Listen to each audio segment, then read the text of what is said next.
Buenos días a todos, somos Entre Guerras y esto es Informativo Geopolítico, unos minutos en los cuales intentaremos resumirte toda la actualidad geopolítica acaecida durante el fin de semana entre el 7 y el 9 de noviembre de 2025. En Ucrania, durante el fin de semana, Rusia ha lanzado una serie de ataques masivos contra ciudades ucranianas, utilizando combinaciones de drones y misiles para atacar objetivos a lo largo de todo el país. Diversos grupos de monitoreo informaron que Rusia lanzó misiles hipersónicos, así como misiles de crucero y balísticos contra diversas regiones del país. La ministra de Energía, Svitlana Hrinchuk, declaró que el ataque combinado de misiles y drones de la gran magnitud tuvo como objetivo la infraestructura energética de Ucrania, lo que provocó cortes de energía de emergencia en varias regiones durante todo el fin de semana.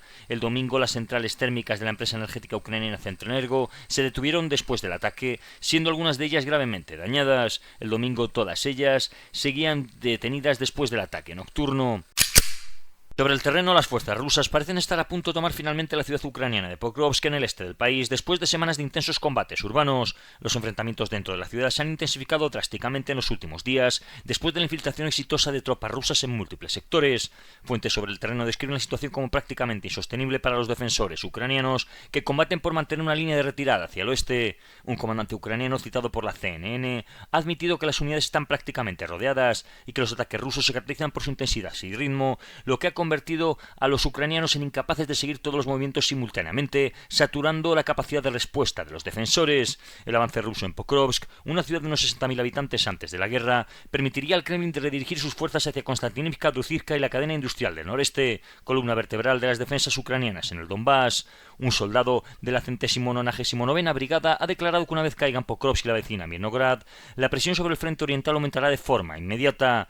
Por su parte, el medio ucraniano Deep State ha confirmado que la infiltración enemiga en Pokrovsk continúa y que las fuerzas rusas se están estableciendo en casi todos los puntos de la ciudad, destruyendo posiciones ucranianas de forma sistemática. Los rusos están empleando aviación táctica de apoyo cercano que obstaculiza severamente el movimiento y abastecimiento del ejército ucraniano, intentando desplegar morteros para someter a fuego constante los últimos corredores logísticos disponibles.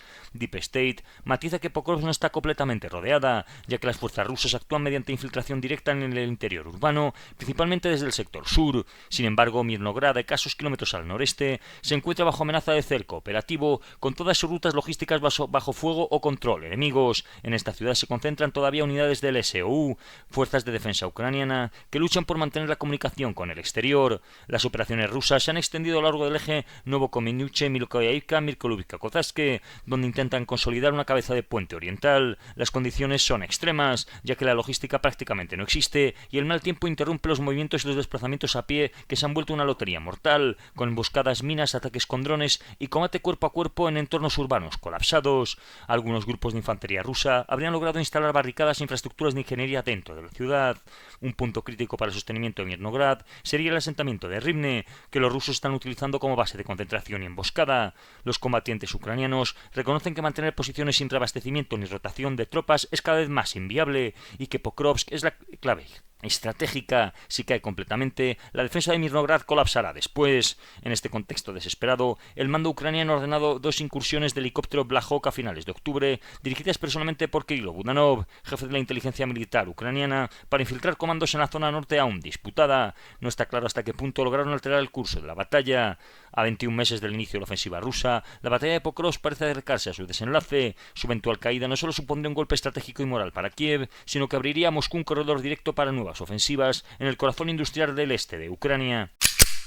En la celebración del Día de las Tropas Aerotransportadas Ucranianas, Volodymyr Zelensky ha entregado varios premios y ha afirmado que Pokrovsk se resiste en gran medida gracias a la fuerza de nuestros paracaidistas. También ha dicho que la región de Donetsk, la región de Kharkov y las regiones del sur están resistiendo, aprovechando para elogiar la actuación de las tropas ucranianas en Kursk.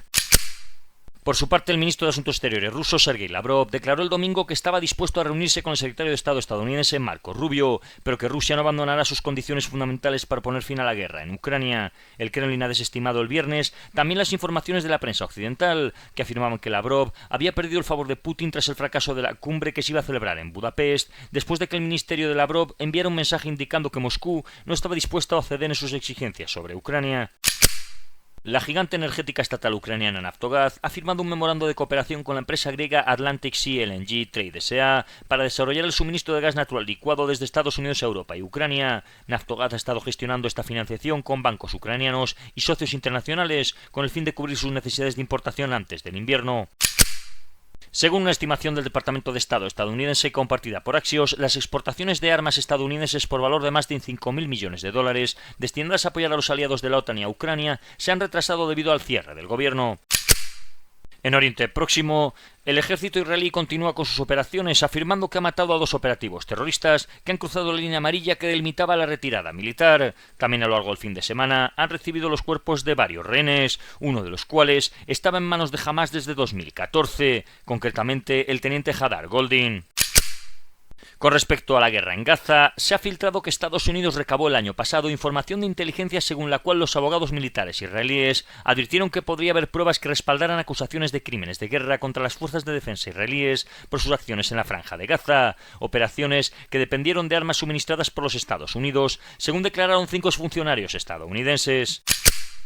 En Cisjordania, los colonos israelíes han llevado a cabo al menos 264 ataques contra palestinos durante el mes de octubre, lo que supone un récord mensual desde que las Naciones Unidas comenzaron a registrar este tipo de incidentes en 2006. En su frontera norte, Israel continúa realizando ataques aéreos contra vehículos en el sur del Líbano. Según el ejército israelí, han eliminado a varios terroristas de la organización Brigadas de Resistencia Libanesa, que estarían operando bajo la dirección de la organización Hezbollah. El sábado, el Ministerio del Interior sirio informó que en coordinación con el Departamento General de Inteligencia, sus fuerzas han lanzado una amplia operación contra células del Estado Islámico en varias provincias del país. Según el comunicado oficial, la acción basada en información de inteligencia y seguimiento de movimientos extremistas permitió desmantelar varias células, detener a numerosos sospechosos e incautar materiales que los vincularían con actividades terroristas. Precisamente el presidente islamista sirio Al-Golani se ha reunido durante su participación en la Cumbre del Clima de Brasil este fin de semana con diversos mandatarios extranjeros de varios países, así como dirigentes de organismos internacionales, entre ellos el presidente español, el francés, el brasileño o el finlandés, así como el secretario general de las Naciones Unidas o el director general de la Organización Mundial de la Salud, así como el presidente del Banco Mundial. En Europa, las negociaciones entre funcionarios de la Unión Europea y el gobierno belga no han logrado avanzar en la propuesta de emplear los activos rusos congelados para financiar la reconstrucción de Ucrania. En una reunión técnica celebrada el viernes entre la Comisión Europea y los gabinetes del primer ministro Bart de Wever y del ministro de Asuntos Exteriores Maxime Prevot, Bélgica expresó su creciente preocupación por la ausencia de alternativas jurídicas viables que eviten riesgos legales derivados del uso de dichos fondos. Fuentes cercanas a las conversaciones han señalado que el Ejecutivo belga teme posibles litigios si Rusia o sus aliados reclaman la devolución de los activos una vez concluida la guerra. En respuesta a esta posibilidad, el ministro ruso de Exteriores Sergei Lavrov calificó el plan europeo como un robo y una violación del derecho internacional, acusando a la Unión Europea de actuar con cinismo y de reavivar los instintos de colonización y piratería. Sergei Gundesov, detenido en Italia bajo sospecha de estar involucrado en el sabotaje de los gasoductos Nord Stream, continúa con su huelga de hambre y se encuentra en estado crítico. En los puertos pesqueros de Bretaña, Francia, las redes desechadas que antes se usaban para capturar rape en aguas profundas y que se acumulaban sin vida útil aparente tras 2 años de uso, ahora están siendo enviadas a Ucrania para redefinir su propósito como protección antidrones por parte de la organización benéfica bretona Kernik Solidarité. El sistema antidrones Merovs, fabricado en Estados Unidos y ya probado en Ucrania, estaría siendo desplegado ahora mismo en Rumanía y Polonia. Este sistema puede detectar y neutralizar drones bajo condiciones de interferencia de señales. La OTAN pretende equipar toda su frontera oriental con este sistema. La vicepresidenta de Taiwán, He Xiaobi-Kim, realizó una visita inusual a Bélgica el viernes y participó en una reunión con legisladores en el Parlamento Europeo como parte de una estrategia cada vez más audaz de acercamiento de Europa por parte de la isla. La misión de China ante la Unión Europea ha declarado en rueda de prensa que la visita de He Xiao viola gravemente el principio de una sola China, constituyendo una grave injerencia en los asuntos internos de China y socavando gravemente la confianza política mutua entre China y la Unión Europea. En Rusia, según datos del Ministerio de Finanzas de la Federación Rusa, los ingresos procedentes del petróleo y el gas han caído un 27% en octubre con respecto al año anterior. Rusia habría instado a Serbia a aclarar declaraciones públicas de Alexander Vučić sobre la posible venta de proyectiles de mortero a la Unión Europea. La portavoz del Ministerio de Asuntos Exteriores, María Zaharova, declaró que los comentarios de Vučić requerían una explicación, señalando que Serbia había prometido a Rusia en repetidas ocasiones que su munición no acabaría en manos ucranianas. En Estados Unidos, varios senadores demócratas han indicado el domingo que estarían listos para impulsar un paquete de proyectos de ley que podrían poner fin al cierre del gobierno. Según han informado múltiples fuentes a Axios, se espera que al menos 10 senadores demócratas apoyen una moción de procedimiento para impulsar un paquete de proyectos de ley de gastos y una medida de financiación a corto plazo hasta finales de enero, según han informado múltiples fuentes de ambos partidos. Estados Unidos sacó formalmente el viernes al presidente sirio de una lista negra de terrorismo. Recordemos que el presidente de la actual Siria es el yihadista al-Golani. Donald Trump ha anunciado la intención de Kazajistán, un país musulmán de Asia Central, de unirse a los acuerdos de Abraham para reforzar los lazos con Israel. El viernes, el primer ministro húngaro Viktor Orbán se reunió con Donald Trump en la Casa Blanca, en un encuentro centrado en las sanciones energéticas contra Rusia, la guerra en Ucrania y la cooperación bilateral. Según el ministro de Exteriores de Hungría, ambos países planean firmar un acuerdo significativo de cooperación nuclear en el marco del acercamiento entre Washington y Budapest. Trump declaró ante la prensa su disposición a eximir a Hungría de las sanciones estadounidenses que afectan a países que compran petróleo ruso, reconociendo la dependencia energética húngara de Moscú al no poseer una salida al mar. En una conversación informal captada por los periodistas, Trump preguntó a Orbán si Ucrania podía ganar la guerra, a lo que el líder húngaro respondió que a veces ocurren milagros. Posteriormente, el presidente estadounidense declaró que ambos coincidían en que la guerra terminaría en un futuro cercano y que a veces hay que dejar que se prolongue. El tema central del encuentro fue la guerra en Ucrania, pero también se abordaron cuestiones comerciales, energéticas y militares. Trump, de hecho, ha comenzado a revertir algunas sanciones impuestas por la administración Biden a Hungría. Durante la rueda de prensa conjunta posterior, Donald Trump elogió la política migratoria de Orbán, criticando a su vez la gestión migratoria de la Unión Europea, afirmando que Europa está inundada de inmigrantes y que debería respetar a Hungría, su líder, porque tiene razón en materia de inmigración. Orbán destacó que en su país el número de inmigrantes ilegales es cero, aunque ha denunciado que Bruselas lo sanciona económicamente. Por ello, el encuentro ha reforzado la alianza política e ideológica entre Trump y Orbán, marcada por su coincidencia en temas de soberanía nacional, energía, migraciones y escepticismo hacia las sanciones occidentales a Rusia. Donald Trump ha reiterado durante el fin de semana que los ataques lanzados contra Irán han destruido por completo el programa nuclear, aunque funcionarios y analistas regionales han cuestionado esta afirmación, advirtiendo que un nuevo enfrentamiento entre Israel e Irán parece inevitable. Tras la expiración del acuerdo nuclear en 2015 y el restablecimiento de las sanciones, las negociaciones permanecen estancadas, mientras que Irán conserva suficiente uranio enriquecido para fabricar hasta 11 armas nucleares, según las estimaciones israelíes. Teherán asegura que dicho material fue destruido, pero Israel sostiene que fue trasladado a instalaciones secretas, entre ellas la planta subterránea en la montaña Pikeix, actualmente fuera de alcance de los inspectores internacionales. Este bloqueo diplomático y la ausencia de verificación han creado una situación de creciente tensión. Expertos del Golfo como Ali Baez, de International Crisis Group, alertan que Irán refuerza su producción de misiles y podría lanzar hasta 2.000 proyectiles en una sola oleada para saturar las defensas israelíes en caso de guerra. Mientras tanto, funcionarios de defensa estadounidenses han confirmado que el Mando de África de Estados Unidos, el conocido como AFRICOM, ha presentado 3 posibles planes de acción en Nigeria para responder a la creciente violencia y expansión de Boko Haram y del Estado Islámico en la región, según una publicación de The New York Times. Una de las opciones prevé operaciones conjuntas con las fuerzas nigerianas, otra ataques con drones a campamentos y convoyes militares, y una última implicaría el despliegue de un grupo de portaaviones. El debate surge mientras el ISIS reconoce abiertamente los asesinatos de cristianos en Nigeria y otras zonas de África, prometiendo continuar su ofensiva. En una publicación en X, el periodista Marion Awalf ha instado al presidente Donald Trump a cumplir sus amenazas de intervención, destacando que el grupo yihadista se burla de las advertencias estadounidenses y advierte que una operación militar de Estados Unidos arrastraría a Washington a guerras interminables desde Damasco hasta África. El ISIS ha calificado la defensa de los cristianos como un acto de odio contra el Islam y ha ordenado a sus combatientes no subestimar a las fuerzas estadounidenses, reafirmando su intención de responder con violencia a cualquier incursión militar extranjera. En Asia, la tercera ronda de conversaciones de paz entre Afganistán y Pakistán, celebrada en Estambul, ha concluido sin acuerdo, con acusaciones mutuas de falta de compromiso por parte de ambos lados. La Armada pakistaní planea recibir en 2026 los primeros submarinos clase Angkor, fruto de un programa de cooperación con China. Estos nuevos sumergibles, basados en el diseño chino tipo 039B, reemplazarán a la veterana flota Agosta y aportarán mayor capacidad ofensiva y sigilo, reforzando las defensas marítimas pakistaníes. En Filipinas, imágenes recientes muestran la construcción de una nueva base al sur de la Academia de la Marina Mercante, con el fin de ser utilizada para el lanzamiento de misiles BrahMos, ubicándolos en el oeste de Luzón, permitiendo alcanzar objetivos a unos 300 kilómetros, incluyendo el disputado arrecife Scarborough, a unos 250 y en disputa con China desde 2012. Corea del Norte ha lanzado un misil balístico hacia el Mar del Este durante el fin de semana.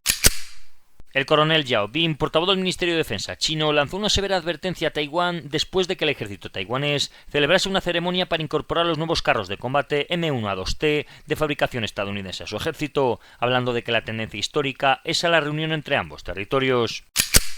China, un equipo de ingenieros liderado por Su Zhenhua, afirma haber desarrollado un sistema energético que podría acercar a China al uso militar de haces de partículas en el espacio, una tecnología considerada durante décadas el santo grial de la guerra espacial. Según un estudio publicado en Advances Small Satellite Technology, el equipo habría superado el principal obstáculo técnico, que es combinar alta potencia y precisión temporal extrema. Su sistema utiliza una arquitectura energética en capas, con un convertidor que eleva el voltaje solar, un banco de condensadores como reserva y un controlador FPGA que sincroniza 36 módulos con una desviación inferior a 630 nanosegundos. El resultado serían pulsos de 2,6 megavatios, muy estables y perfectamente coordinados, aptos para alimentar aceleradores, láseres o armas de haces de partículas. Los autores sostienen que este avance situará a China a un paso más cerca de dominar la próxima frontera de la guerra espacial.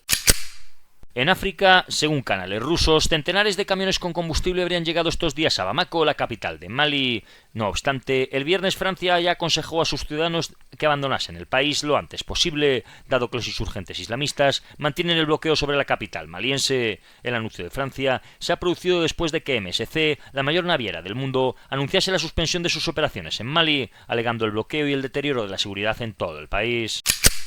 La fragata española Victoria ha participado en una operación contra la piratería para socorrer al petrolero Gelas Afrodite mientras sufría varios intentos de abordaje. El buque ha sido asegurado y ahora se estaría realizando una operación para buscar la embarcación tradicional de la región utilizada en el ataque. En Tigray, Etiopía, se han denunciado intentos de desestabilizar la región desde la vecina Afar y han asegurado que por su parte no se ha producido ninguna violación de la frontera para lanzar ataques. El Frente Popular de Liberación de Tigray ha denunciado que el gobierno etíope continúa realizando ataques con drones causando bajas entre los miembros del ejército de Tigray. También les ha acusado de haber creado una milicia en la región de Afar, reclutando a la población tigriña. En Sudán, la situación humanitaria en el país continúa deteriorándose. Médicos Sin Fronteras ha anunciado la retirada temporal del norte de Darfur, citando un fuerte aumento de los ataques con drones, incluido uno que impactó contra el hospital infantil de Kornoy, causando al menos 7 muertos. La organización ha denunciado que las condiciones de seguridad hacen imposible continuar con las operaciones médicas en la región. Mientras tanto, la batalla por el control de Al-Fasher, capital de Darfur Norte, ha intensificado las tensiones regionales. Fuentes consultadas por Middle East Eye señalan que las Fuerzas Armadas sudanesas esperan recibir armamento y apoyo logístico de Egipto y Turquía después de la caída de esta ciudad estratégica. Según la analista sudanesa Kolod Kair, Egipto teme la expansión del conflicto hacia su frontera sur y la presencia creciente de las fuerzas de apoyo rápido en esa zona. De acuerdo con fuentes de inteligencia militar egipcia, El Cairo y Jartum han establecido una cooperación para crear una fuerza de mando conjunta destinada a disuadir incursiones de las fuerzas de apoyo rápido y evitar así infiltraciones a través de las fronteras con Sudán y Libia. Otra fuente oficial egipcia ha confirmado que Egipto ha suministrado armamento y asesoramiento operativo al ejército sudanés bajo el mando del general Abdel Fattah al-Burhan, en coordinación con los despliegues militares en el norte del país. La implicación egipcia subraya la creciente dimensión regional del conflicto sudanés, que amenaza con desbordar las fronteras del país y arrastrar a los estados vecinos a una dinámica de seguridad cada vez más inestable. Y esto ha sido todo por hoy. Si queréis profundizar en las noticias que hemos comentado, leer alguna de ellas o visualizar diferentes vídeos de actualidad, os recordamos que estamos en la aplicación Telegram, con nombre de usuario @entre_guerras. Que tengan un buen día y recuerden el main.